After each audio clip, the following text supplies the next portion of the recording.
Now I request Honorable Srimati Nirmala Sitharaman ji.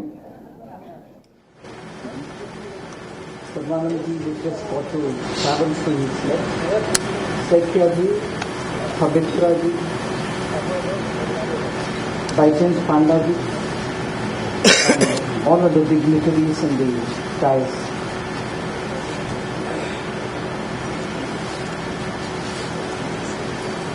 Today, the BJP is Honorable Chief Minister Sarvanamji, who just got to travel, so he's left. 𝐶𝐞𝐬𝐲, 𝐶𝐵𝐻𝐻𝐺, Baichant Pandaji, and all of the dignitaries in the dais.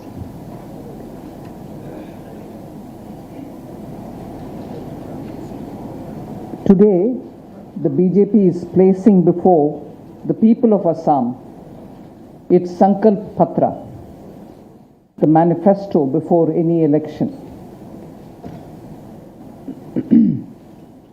But before I speak about the details which are in the manifesto, about what we promise, I want to speak about what we have already done, because this manifesto is to build on a decade of delivery. When I look at Assam for some reasons, from the perspective of a union finance ministry, at the fiscal transfers, the investment data, the growth numbers, what I see is a state that has been transformed in 10 years in ways that 6 decades of Congress rule could never have achieved. That is the kind of achievement Assam has seen in the last 10 years. Today I want to lay that record before the people of Assam. So first to lay the records before you, and then of course to speak on the promises which are being given. I'll start with the economic transformation of Assam. Assam's GSDP, the state's domestic product, in 2015-16 was 2.24 lakh crores. In 25-26, the year that we finish today, and the new year starts from tomorrow, day after.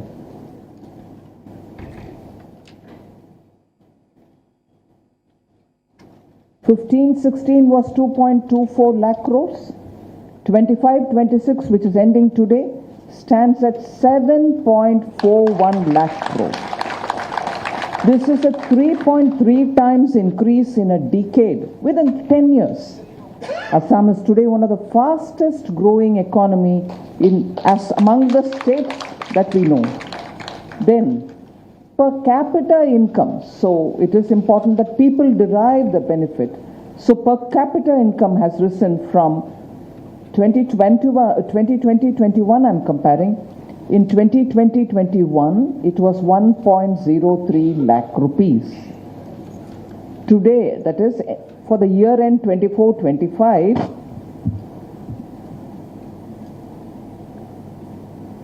for the year ending 24-25,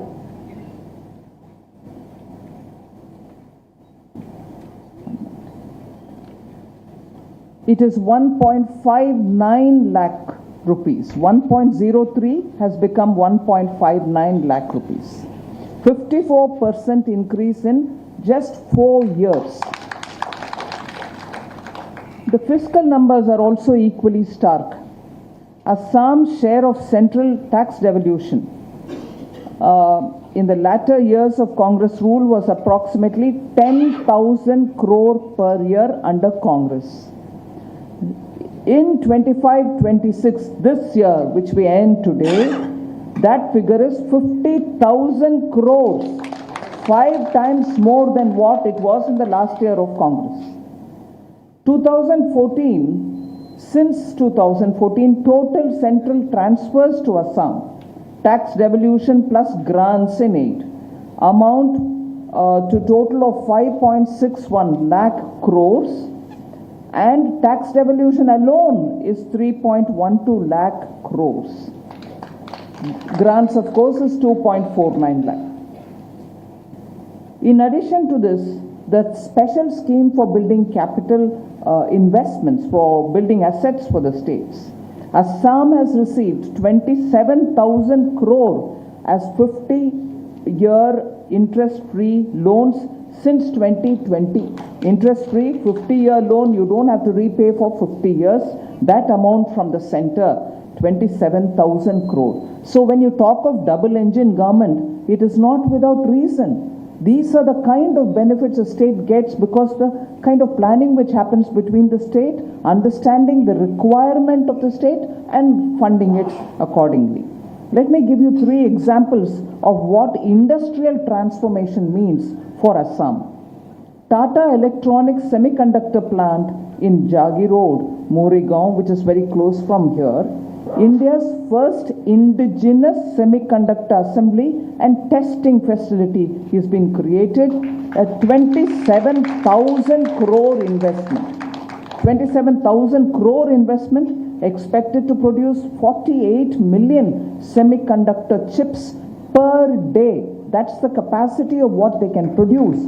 That's the size and magnitude of that particular unit. So when you're talking of industrialization in 21st century, this is how it reflects, and it's going to benefit the people.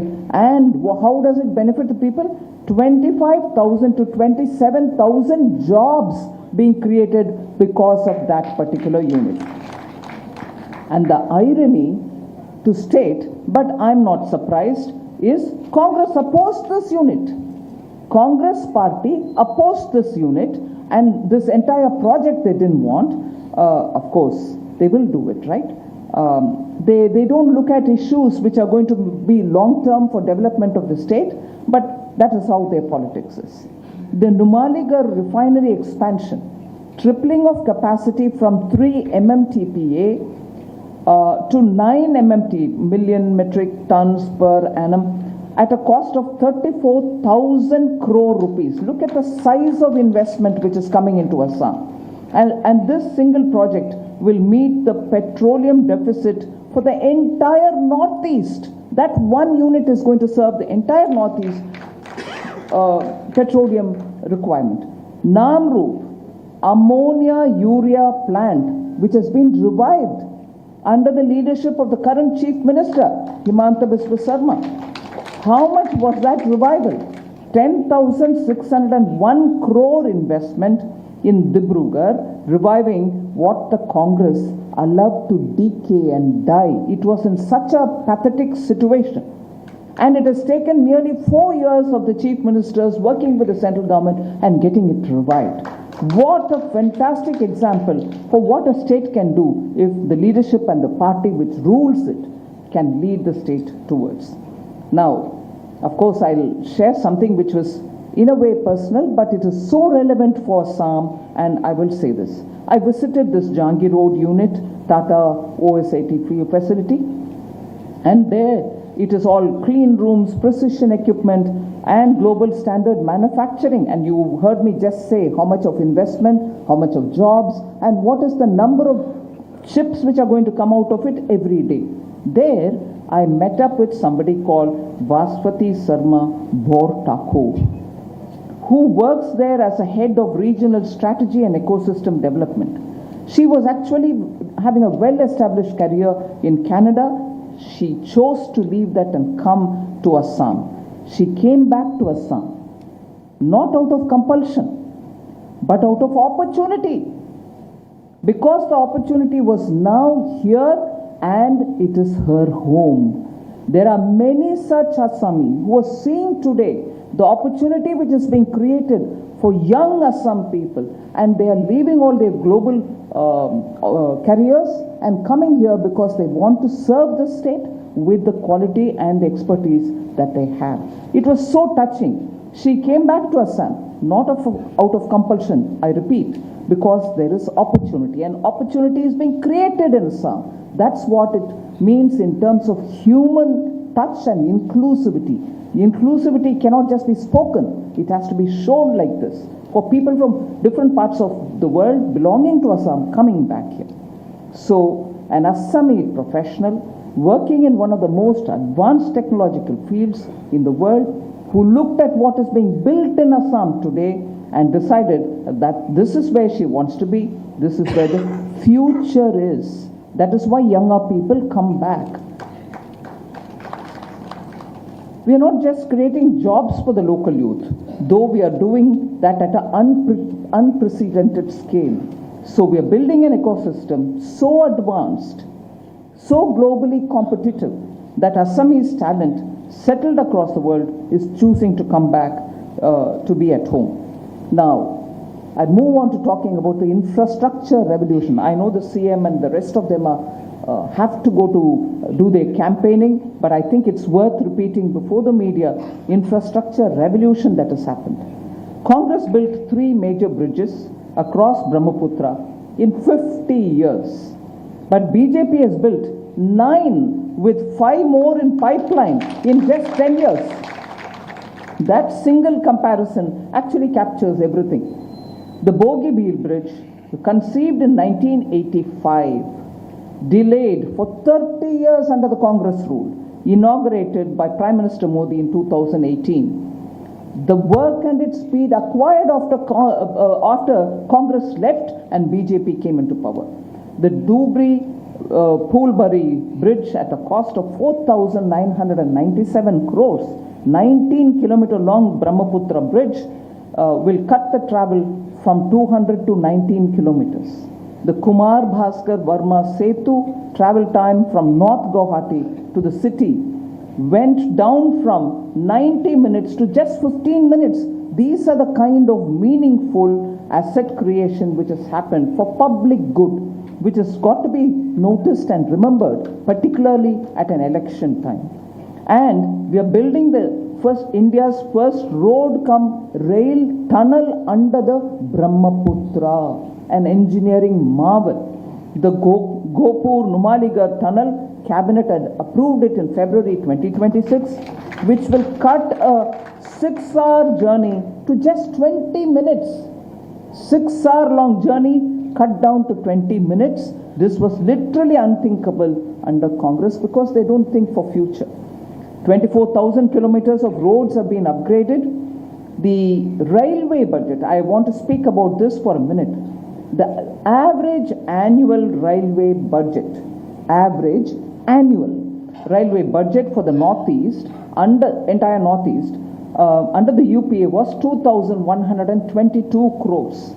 In 25-26, this year, which is ending today, it is 10,440 crores annual average, 5-fold increase.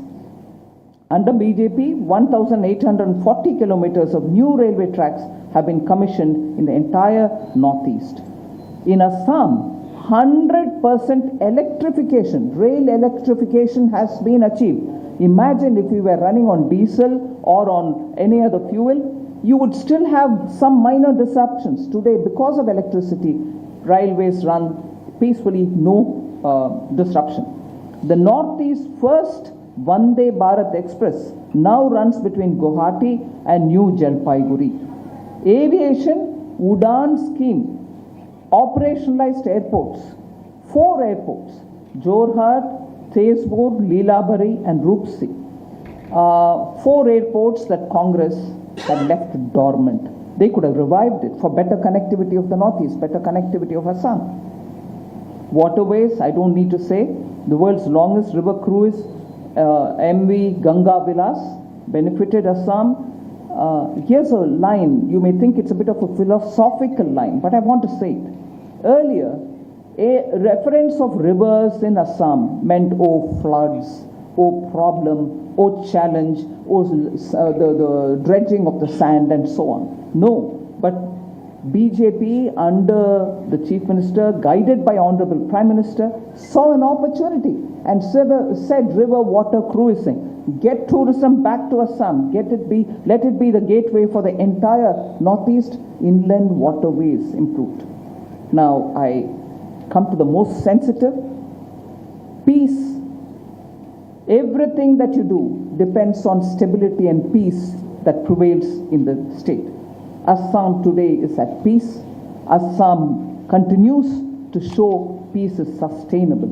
And that's what is the biggest achievement, I would think. There are a lot to speak about, but 2007 alone, under Congress, 474 incidents of attacks, 287 civilians died. 2007, peak. And before that also every year something. I just give you the average. That year, 128 civilians lost their lives, and that is the average every year. Assam's people, 128 of them died every year, every single year, for 10 years. But look at the change which has happened now. In 2016, after this government took charge, immediately from 128 a year deaths, it was brought down to 99 only. Yes, every life is precious, but not at 128. It's coming down. 2017, only 12 civilians killed. We need to improve. 2018, 14 civilians died. But between 19 and 23, 24, 0 deaths. That's the achievement of this government. And that's what is peace reward. The dividend that you get of maintaining peace. Human lives are saved. And I will not go into the details of how many incidents. Comparison is so stark. Better government, better peace, better stability, better development. Welfare is at its scale. 2019, when 𝐒𝐈𝐿 mission was launched, only 1.76% of rural households in Assam were covered with drinking water. Today, that is at 81.65%. Where is 1.76 in 2019 and where is 81.65 as of 2023-24? PM Awas Yojana, 20 lakh houses have been given. Arunodaya, that very important scheme which the Chief Minister launched, India's largest state-level direct benefit transfer scheme. No other state has done it. The largest scheme, direct benefit transfer to citizens, 40 lakh families receive 1,250 every month. So 9,000 crores have been transferred in March 2026. Let's remember all these numbers. 1.75 Ayushman cards covering 92% of Assam population. Very important data, 77,702 crore loans have been disbursed under the PM Mudra scheme. That many number of small people have got money to run their own businesses.